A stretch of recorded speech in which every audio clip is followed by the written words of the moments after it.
Hey there, I'm Megan Hayes, and this is The Future is Female, and I am here with my good friend Jen Curcio, who's a comedian, actress about town, storyteller, and expert escape room maker. That's correct, right? Yes, that is. How are you doing today, Jen? I'm great. How are you? I'm great. So I just wanted to talk a little bit about there's been a lot.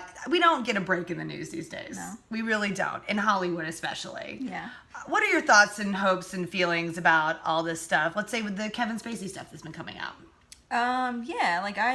My hope is that even though it's super bananas right now and like it feels like hell, like I really hope that the world actually changes.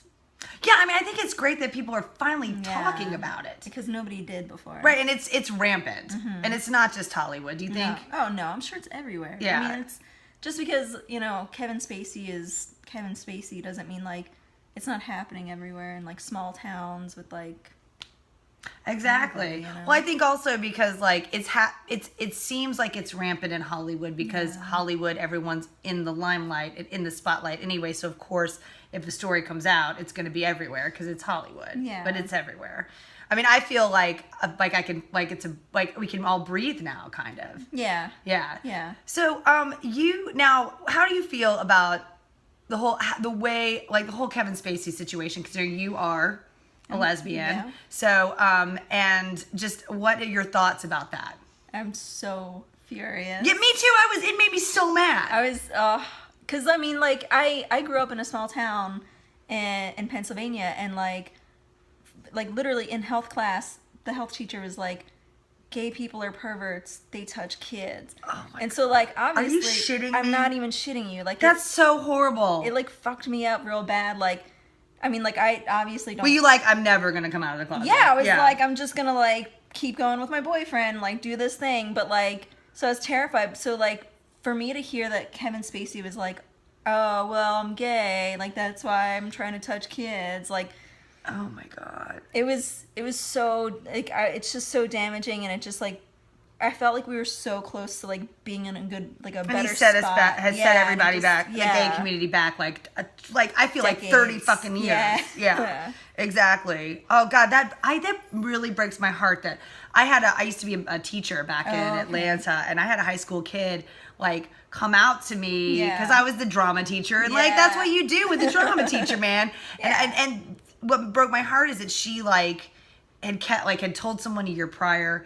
They shamed her for it, and then like she came to tell me. But like that school would have ethics debates, and the ethic debate would be homosexuality is wrong or right. Like I think that just is disgusting. That's insane. It is insane, and also this whole how do you feel about his whole thing? I choose now to live as a gay man. Well, like that also just completely screws everything up because it's not a choice. Right, exactly. It was like his coming out story was like a disaster. I mean, like the way he handled that, it was just like the biggest disaster, and it I don't even know. So what would you say if someone watching right now is in a small town, struggling with their sexuality, and what would you tell them? I would say, it's okay, like you're okay, like what you're thinking, what you're feeling is totally normal. Like, you probably feel really sick to your stomach all the time, because I did. And, like, just, find good people that you can confide in and talk to them about it, because that's kind of what I did, and it started me on my path to coming out. And, I mean, I know that I'm privileged because, I had enough money and the means and everything to move to Los Angeles, where it's, like, super liberal and open, but, there's ways, like you'll figure it out. Like you can find your tribe wherever. Yeah, you're gonna find your tribe. Like, and people, even if they don't like accept it at first, like they'll come around. And if they don't, like they don't deserve to have you in. They're not that worthy of being your friend. No. Even if it's a family member. Yeah. I mean, like that's a reality. Yeah, like it's gonna be hard. Like I'm not gonna lie. No, this is great. Yeah, but. I mean, you will get through it. Like, you're going to have great time. And you know what? It really does feel so much better being out than in. Yeah. So. Because you feel like you can be your authentic self. Yeah. Which is scary, I think, with any human, any person at all. It's just hey, I'm going to be me. Yeah. That's terrifying a lot of the time. I don't think this community or this world like embraces that, but it's what makes everybody the best part of them. Yeah. Yeah. Well, so I love that. So anybody out there, we got your back. We support you. We love you. Do you watch Will and Grace? No. Oh my God, the new Will and Grace.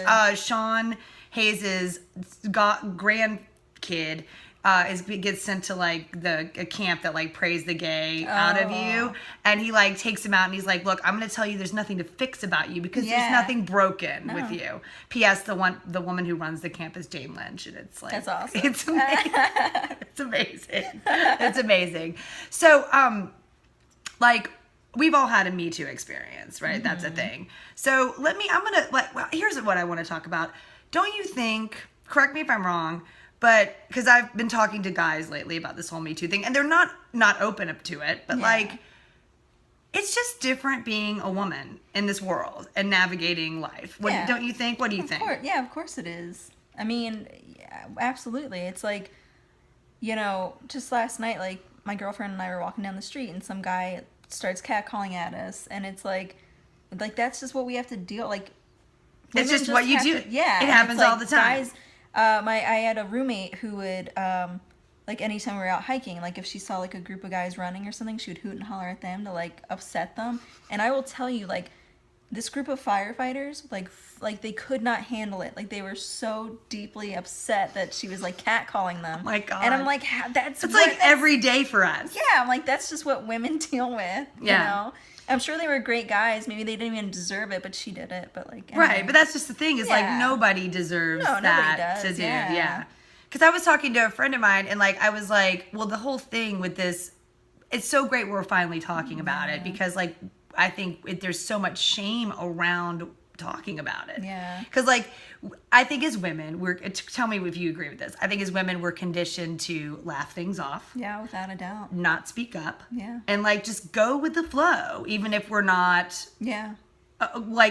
Wanting the flow. Yeah. So like then you find yourself in the Me Too situation, and I don't know about you, there's so many I've laughed off. Yeah. And then I get mad at myself for laughing it off. Yeah. And then that just makes me stuff it and shamefully hide it even more. Yeah, right? Like that's a thing. Yeah. So and then also like where is the line of the Me Too? Like does it have to be as bad as Harvey Weinstein?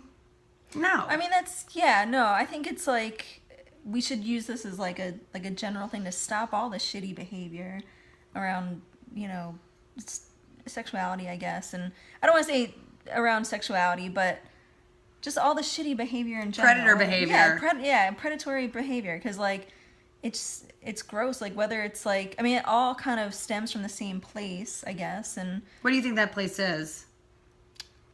I mean, just the patriarchy and, like... Power. Yeah, power. Yeah. Like, knowing that they have the power that they can get away with it, It's so true. Yeah. That's so true. So I want to run a Me Too situation by you. And you tell me what you think, totally honestly, okay? Sure. So I'm, like, nervous to even say it. Because it's like, I'm just going to keep it as vague. See, isn't that scary? That's sad that I have to keep it as vague as fucking possible because I don't want somebody to find out. Anyway, so years ago, I got offered... I had somebody...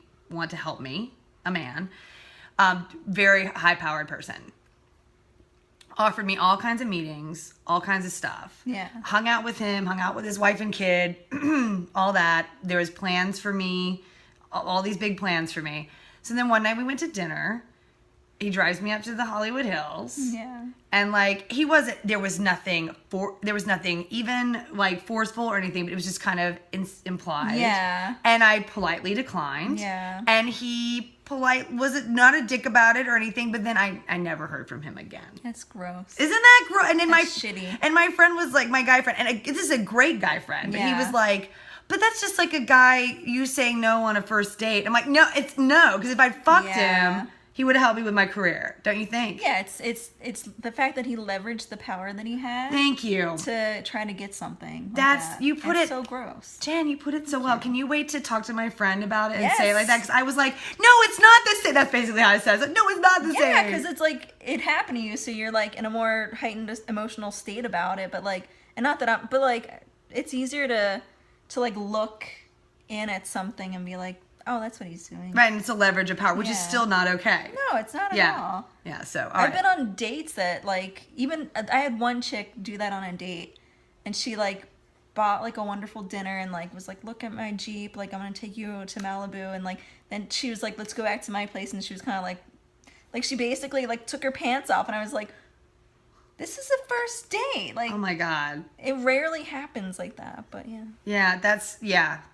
So it doesn't have to come in like the horrific form. No. That it comes in all shapes and Of sizes. course. Yeah. Girl, this has been so great. Will you come back again? Yes, of course. You're amazing. I always like to end with a little shout out to a Women Crush Wednesday. Okay. My shout out is fucking Uma Thurman, man. Yeah, she was fucking awesome. She is fierce. I loved it. I can't wait to hear what she has to say. I know. Oh, she was so cool. Like, she was like calm, but you could tell like there was like a fire. Furious. Yeah, like there was like so much fire burning in her, but she was just like, it reminded me so much of her character from Kill Bill. Yes, I was just gonna say she's totally brought Kill Bill. She did, and she was like, when I finally have that day, it will come out. Yeah, like or whatever. And she was like getting like red in the face. Yeah. Oh, it was good. Yeah, it was so great. So shout out for being strong and a class act, Uma Thurman. You're dope. Thank you, Jen Curcio. Thank you. I love you. You're my Women Crush Wednesday. You're mine. Yeah, you're amazing. This is I am Megan Hayes, and this is The Future is Female.